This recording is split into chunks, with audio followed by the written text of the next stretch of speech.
Yamaha Mio Gear S125 Hybrid nilaunch na nga last week dito sa Pinas. Busisiin natin ngayong araw yung kanyang looks, kung may nagbago ba, yung kanyang specs at features, at kung magkano na nga ba ngayong taon. Tara!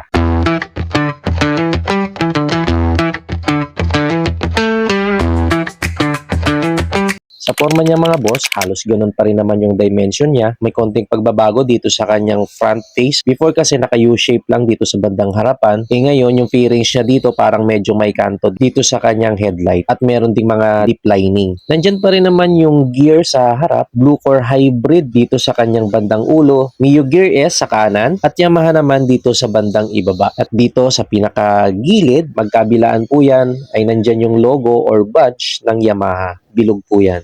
At Mio Gear S naman dito sa kanyang bandang hulihan. Naka-highlight po yan at naka-emboss. At sa puso naman ng motor na to, yung kanyang specs mga boss, tinatawag na nila itong New Generation 125cc Blue Core Hybrid Engine kasi meron na siyang Smart Motor Generator Technology kaya mas pinatipid sa gas kasi meron siyang Electric Power Assist. May arangkada at smooth ang acceleration lalo na sa mga pahon. Naka-air-cooled, 4-stroke, single cylinder, single overhead cam na naka 2 valve at naka-FI na rin kaya matipid sa gas. May fuel consumption siya na 62 km per liter. Sobrang tipid po nito. Nakayang magbigay ng maximum power na 6.2 kW or 8.3 horsepower at 6,500 RPM with a maximum torque of 10.6 Nm at 4,500 RPM. 11.0:1 ang kanyang compression ratio at 52.4 by 57.9 mm naman yung kanyang Buran stroke. Parehas na sila ng engine specs ng Pacho mga boss dahil nga dun sa kanyang hybrid engine.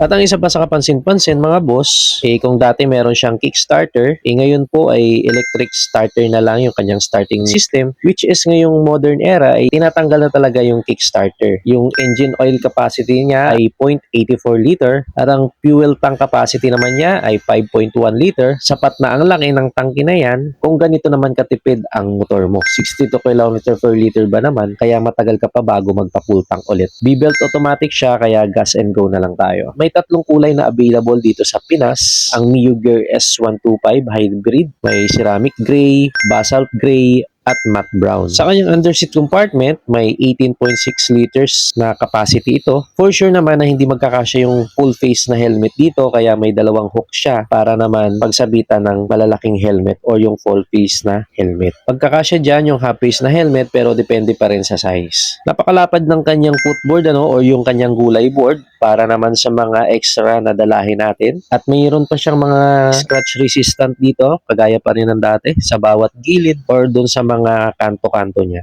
Non-slip din po ang kanyang floorboard kaya makapit yan. Magaspang yung kanyang texture dyan para naman sa ating mga sapatos na hindi dumulas. Meron pa rin siyang park brake lock for safety para in case na makapark tayo sa alanganing lugar. Let's say maahon or hindi pantay na surface, hindi basta-basta gugulong yung gulong na magkukos sa pagkatumba ng motor. Engage lang natin tong park brake lock, pihitin lang natin and then safe na yung ating mga motor. Multifunctional din yung kanyang grab bar. Hindi siya ordinaryong grab bar lang, halatang durable at medyo malapad siya. Kung ano man yung ikakarga or ipapatong natin dyan, ay for sure na may peace of mind tayo na safe yung ating ilalagay dito. Medyo manipis yung kanyang upuan, sapat na para sa komportabling riding position. Meron pa naman siyang enough na space para naman sa ating mga back ride. Pag ganito na medyo manipis yung ating upuan, mas manageable, di tayo nakabukaka. In short, lapat na lapat yung paa natin sa ground. At kung meron mang karga yung ating floorboard or yung footboard natin, ay pwede naman nating iposisyon yung ating mga paa dito sa back step niya para komportable pa rin tayo sa ating biyahe. May electric power socket na din yan mga boss para naman pwede tayo makapag-charge dyan ng ating mga cellphone or camera habang nasa biyahe. LED na rin yung ating headlight kaya hindi nakakasilaw. May answer box system siya para naman madali nating malocate yung ating motor lalo na kapag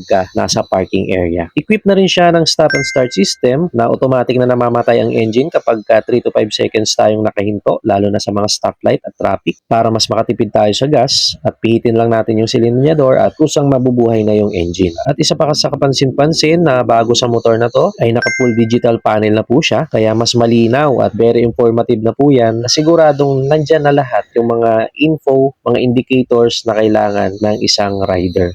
na mas pinafuturistic palalo ng Yamaha sa pamamagitan ng Yamaha Y Connect dahil pwede na nating i-connect sa ating mga cellphone at sa pamamagitan ng apps ay makikita na natin dito yung mga basic na impormasyon at mas malalalim pa na notification kagaya ng kung saan tayo huling nagpark, maintenance ng motor at ganun din manonotify na rin tayo ng panel kapag ka may nag-text or tumatawag. I-mention na rin natin na nandun pa rin yung kanyang side stand kill switch para sa safety features ng motor na to, hindi aandar ang motor kapag ka nakababa yung ating side stand. At para din sa convenient features ng motor na to, nandyan pa rin naman yung mga hook niya sa bandang unahan na pwede nating pagsabitan ng ating mga dalahin at nandyan pa rin yung maliit na bulsa sa unahan na pwede naman nating paglagyan ng maliliit na bagay. 12 inches na rin po pala yung sukat ng kanyang mga gulong dito sa harap ay 110/70 by 12. Nakaparehas din ang sukat ng gulong sa hulihan na 110/70 by 12. So parehas na tubeless at naka-mags type. Naka-telescopic fork dito sa harap, monoshock naman sa likod or unit swing. Naka-disc brake sa harap mga boss at drum brake naman sa likod. At 95 kilograms lang po ang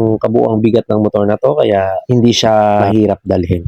Kaya kahit na mga baguhan ang magmaneho dito or mga lady rider ay kayang-kaya talaga imaneho ang motor na to. Sa kanyang dimension, meron siyang overall length na 1,850 mm, width na 685 mm at height naman na 1,075 mm.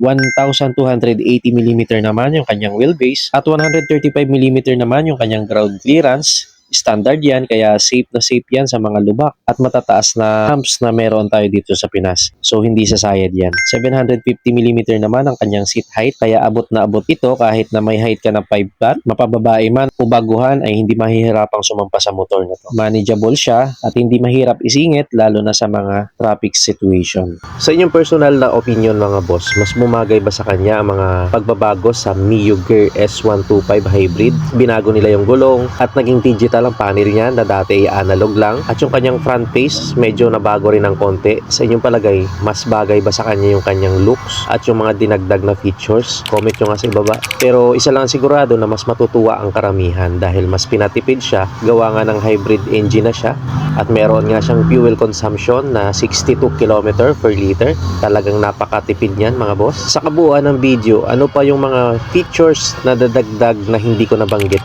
Comment nyo nga sa ibaba. At sa inyong palagay, ano pa dapat yung mga pwedeng i-improve pa ng Yamaha dito sa kanilang Mio Gear S125? Comment nyo nga sa ibaba para mapag-usapan natin. At ang SRP ng Yamaha Mio Gear S125 Hybrid dito sa Pinas ay 81,900. At abang-abang na lang tayo at panigurado ilang araw na lang at nandiyan na yan sa ating mga kasa. So that's it for today's vlog. Kung umabot ka sa uling bahagi ng ating video, ay huwag mo nang kalimutang mag-like, mag-subscribe na rin para mas ma-update pa kita sa mga susunod pa nating video. So that's it for today. Thanks for watching. Bye-bye!